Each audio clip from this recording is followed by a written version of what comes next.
এই সেই ঐতিহাসিক পাকিস্তান মাঠ, যা বর্তমানে বাংলাদেশ মাঠ। কিন্তু এখানে আমরা ছোটোবেলায় ফুটবল খেলে বড় হয়েছি, প্রচুর ফুটবল খেলেছি এখানে। এটা হচ্ছে সেই পাকিস্তান মাঠ, যা বর্তমানে বাংলাদেশ মাঠ নামে পরিচিত। এখানে ঈদের জামাত হয়। দেখেন, ঈদের জামাতের জন্য এবার এই যে ঈদুল আজহায় ঈদের জামাতের জন্য প্যান্ডেল দেওয়া হয়েছিল।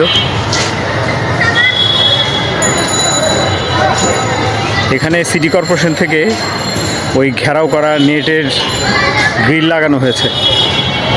এটা খুব বেশ আগে, আরও আগে এটা কবরস্থান ছিল, যা আমরা মুরব্বীদের কাছ থেকে শুনেছি।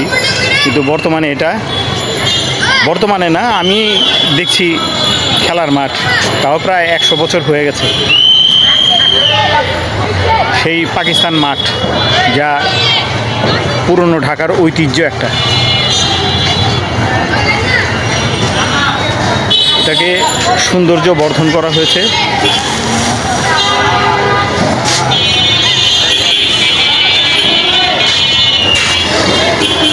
এই সেই পাকিস্তান মাঠটা। এখানে বেশ আগে থেকে ঈদের জামাত হয়, এখানে বেশ আগে থেকে।